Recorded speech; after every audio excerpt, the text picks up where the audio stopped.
Well, hello there again, friends. Welcome back to the channel. It's 2026. Happy New Year. But we got work to do. Doesn't stop just because it's New Year. So, grab that cup of coffee and a seat. I'm Paulie, and this is Paulie's Power Hour.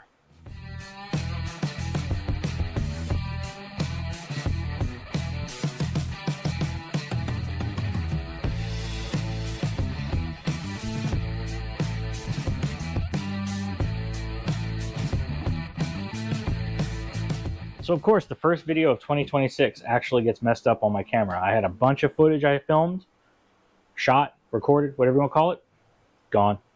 So you're going to pick up this video right when I'm taking the lock plate off the steering wheel. What does that mean? You have no idea. I'll tell you. Okay, so the Malibu, I had to replace the lock cylinder. I had a lock cylinder issue.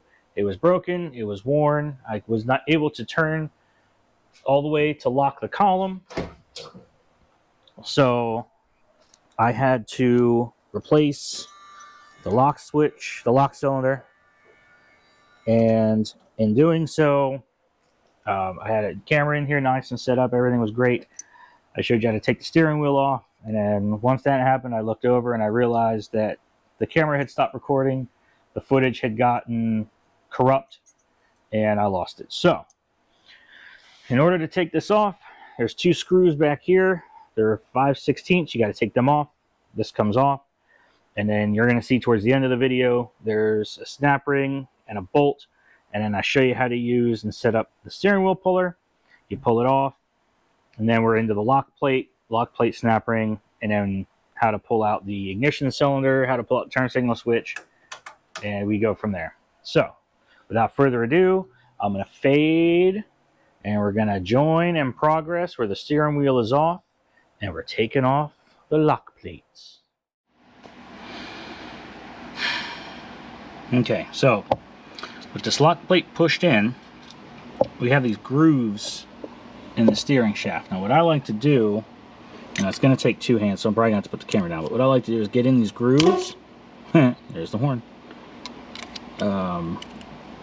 Get in these grooves with a screwdriver and use the screwdriver and a pick to pull it up over the steering shaft. So hang on. So I got my pick. There we go. Sometimes it takes a little bit of doing. Turn your wrench around.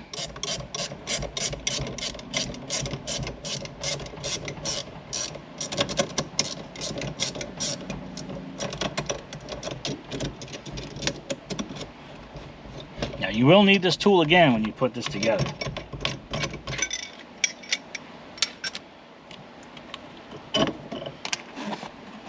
Need that.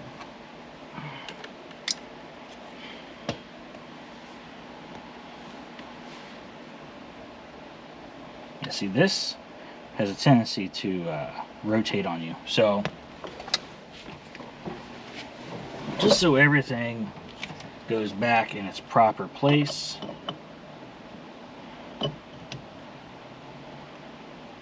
we're going to mark this, we're going to mark this, and we're also going to mark this. That comes off. Now here we are in the column. So here's your turn signal. I need a Phillips head, which I thought I brought in here with me.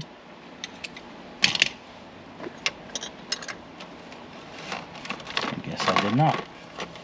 Nope, it's on the workbench. Alright, so next thing's next. I'm going to take out this screw. This is for your turn signal lever. And then we're going to take out this screw here. And then there's a Phillips head screw right here. And this will come out. Also, we're going to take out the Phillips head screw for the hazard switch.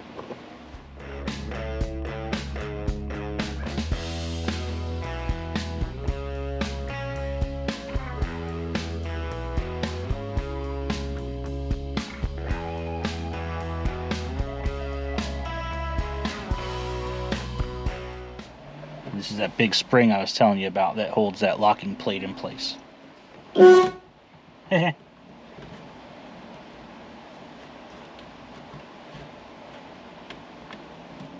this is the screw for your ignition key. There's a screw right here. See it? Right there? That's for the ignition cylinder. This contact comes out next. We're going to set that right there. Undo this.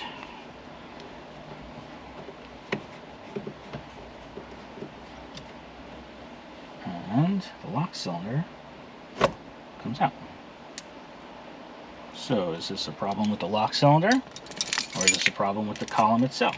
Let's find out.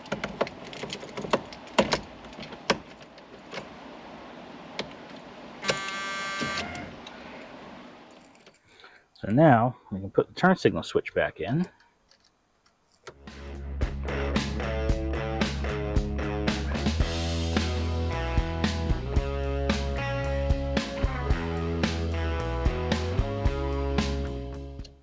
Okay, highlight headlights or high beam switch still works. All right, let's check it. We have right signal. We have left signal. Cool. One last time. Key comes out. The reason I did change the lock cylinder is because even though the key was in the forward position, it's not supposed to come out. Well, the other one was so worn that the key just comes right out. So, yep. Okay. We can actually go ahead and put the hazard switch back in. There we go.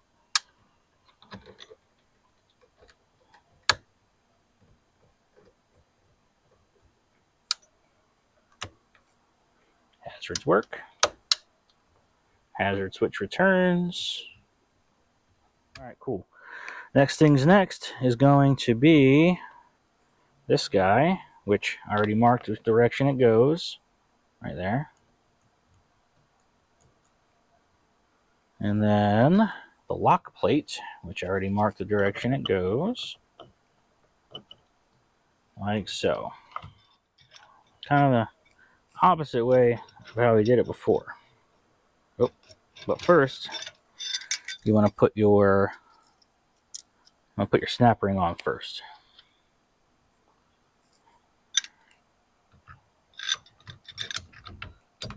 Trust me on that. Nope. There it is. Nope, wrong way.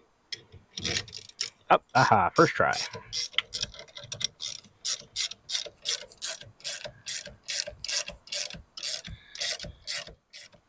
Okay, now releasing this should stay in place.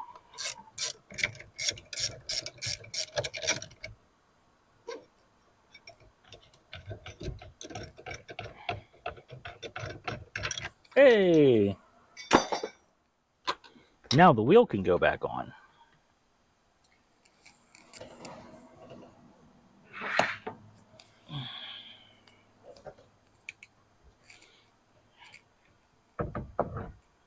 Now the wheel was straight up and down. It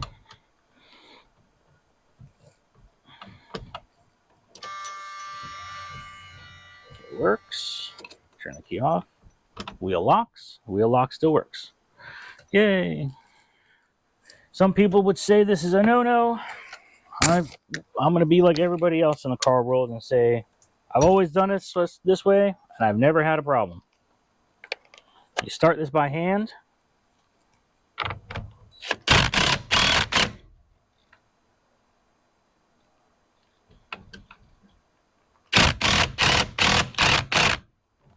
And then you run it on. Never had a problem.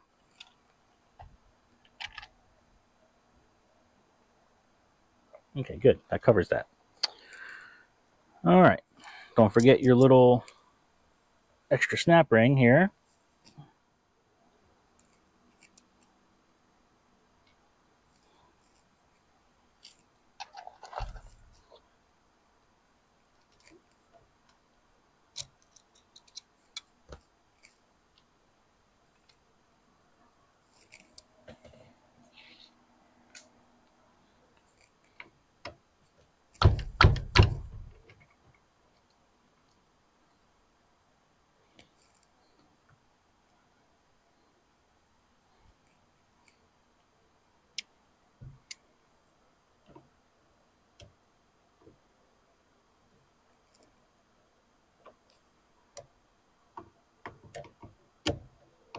There we go.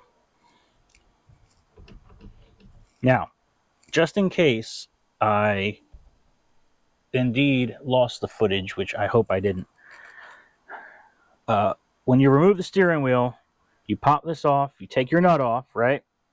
And you're going to use this puller and these bolts in here like this.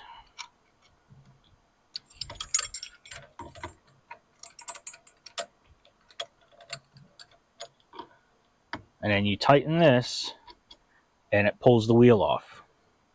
I hope I didn't lose that footage, but my camera did crash, so we'll see.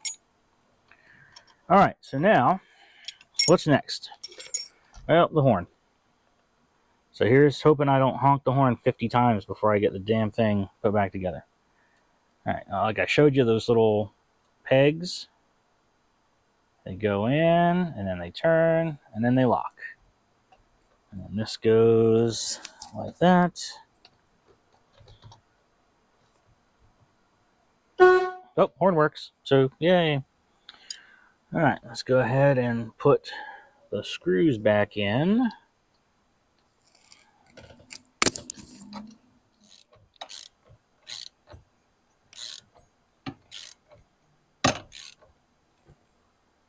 And it works.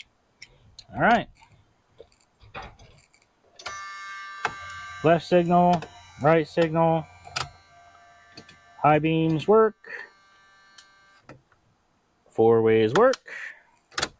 Lights, camera, action.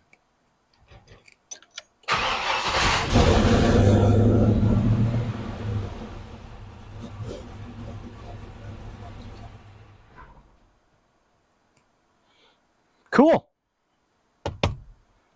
Clean up and put everything away. Oh. Well, there you have it, folks. Quick, easy, down, dirty. That's how you replace the ignition switch in an old GM steering column. Hope you learned something. Hope you had fun. Hope you liked the first video of 2026. Many more to come. So, that being said, like, comment, subscribe, tell all your friends, do all that good stuff. These guys keep it between the ditches and come back to see me.